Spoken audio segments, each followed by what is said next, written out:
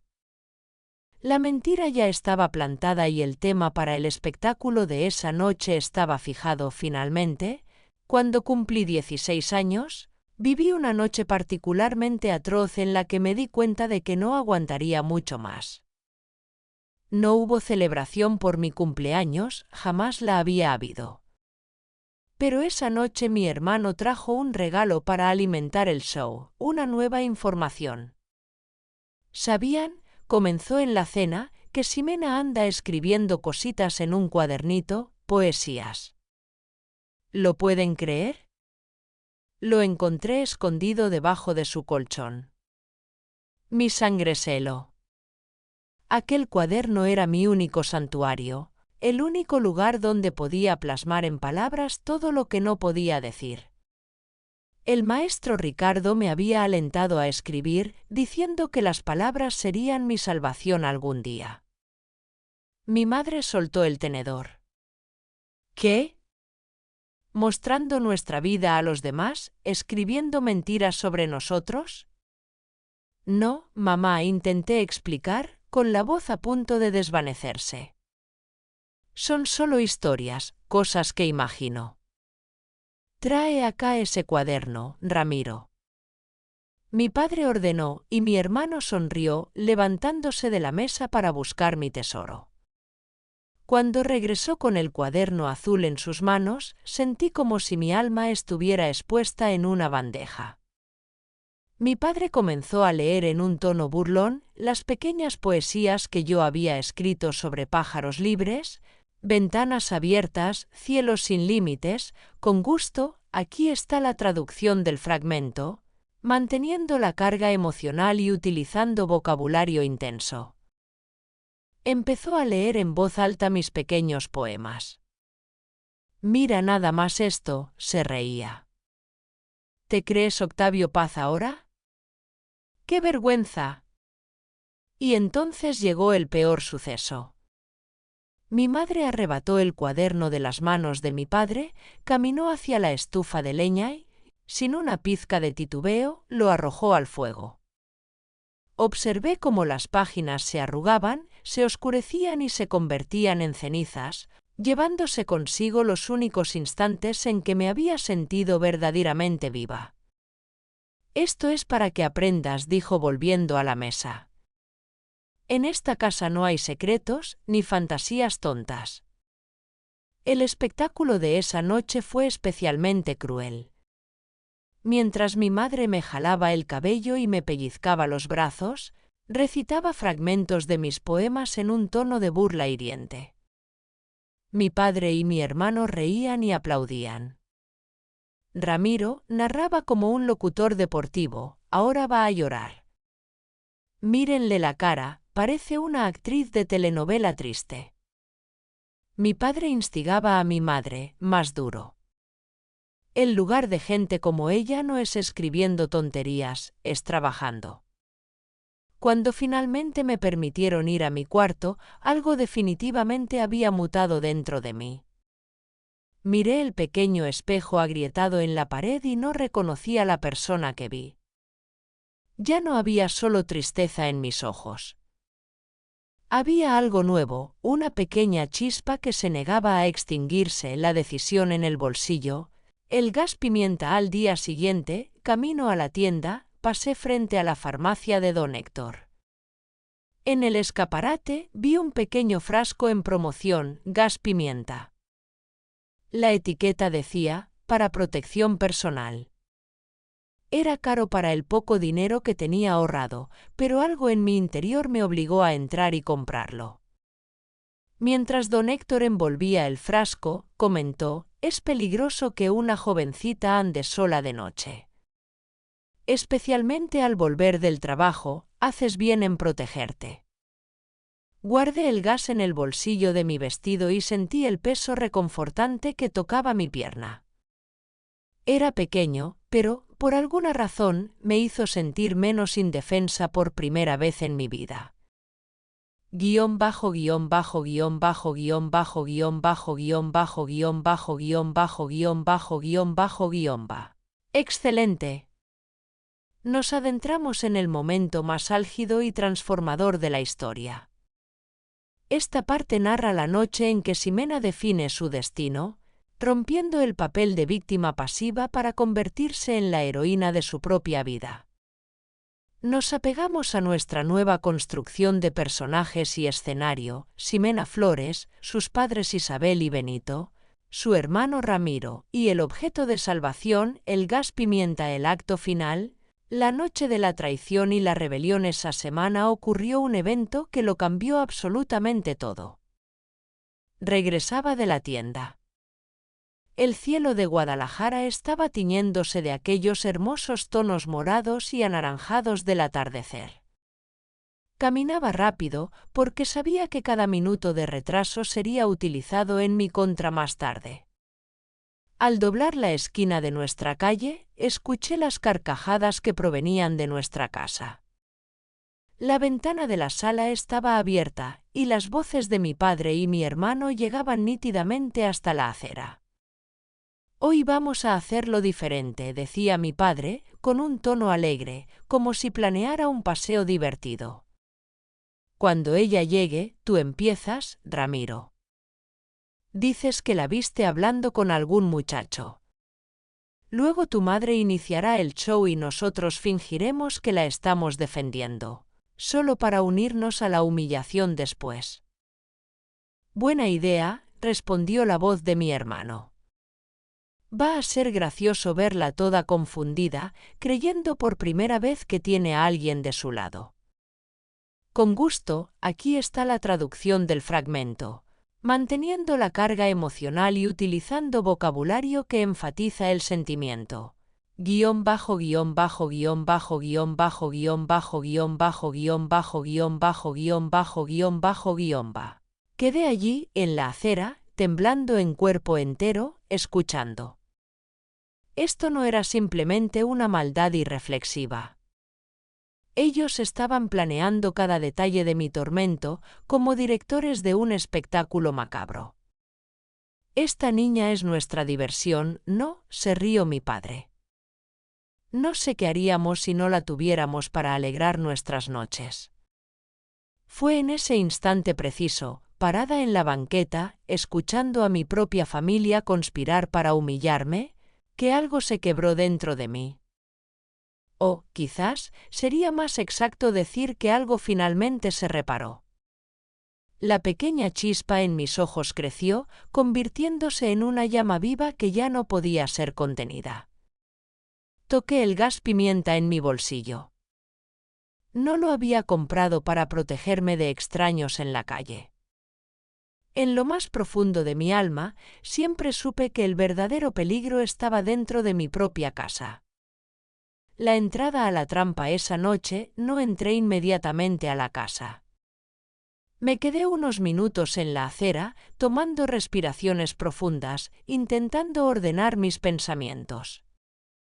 El peso del gas en mi bolsillo parecía haber aumentado, como si aquel pequeño objeto representara una decisión monumental que aún no me atrevía a tomar.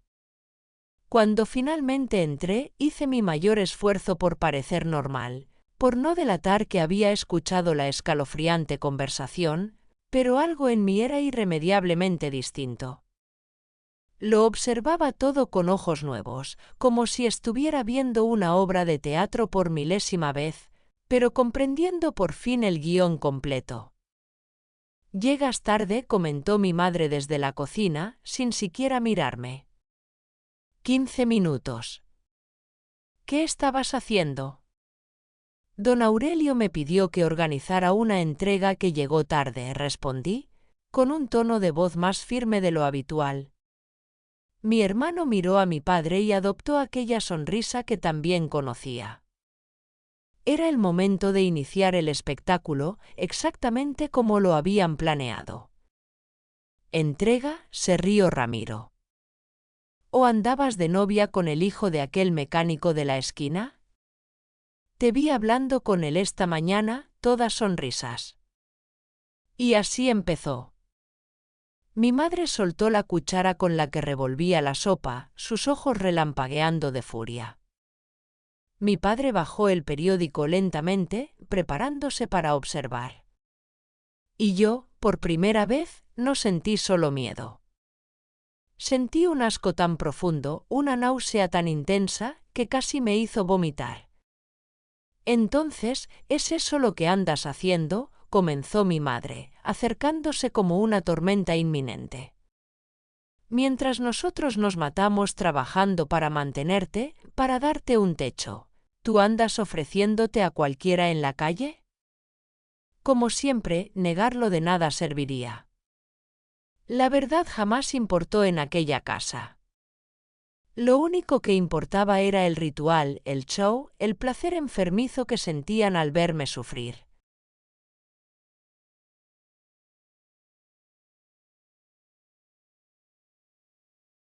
El cierre de la trampa fue entonces cuando mi padre interpretó su parte en el guión combinado. Calma, Isabel dijo, fingiendo moderación.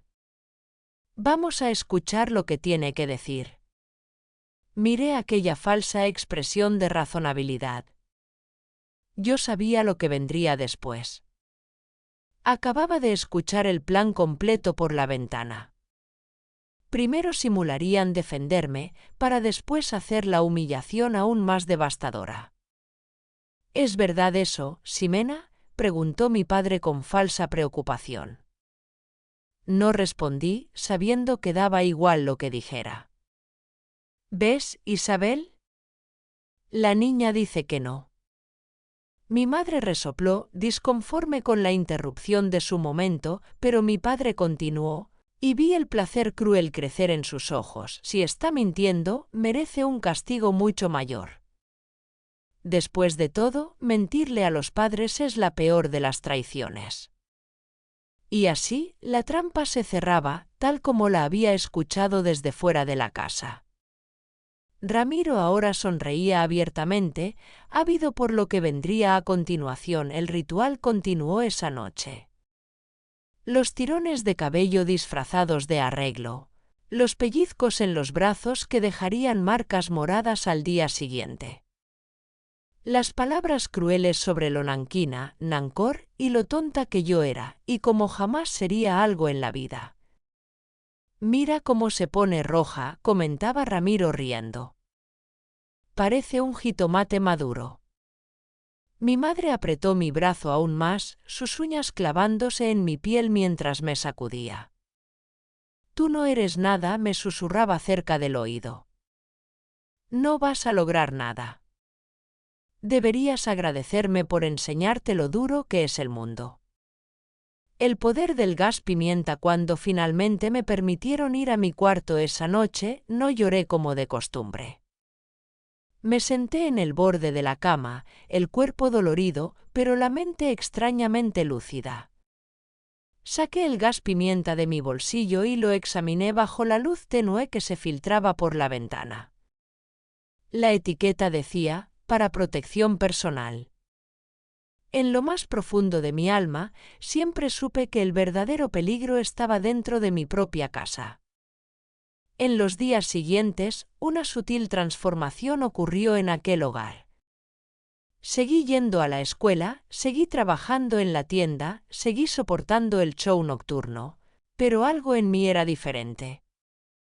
Ya no bajaba los ojos cuando me provocaban, no suplicaba cuando me lastimaban. Observaba todo con una distancia que nunca antes había sentido. Ese cambio no pasó desapercibido. Mi madre comenzó a ponerse nerviosa con mi nuevo comportamiento. ¿Qué le pasa a esta niña?, le oí preguntar a mi padre una noche. Tiene una mirada extraña.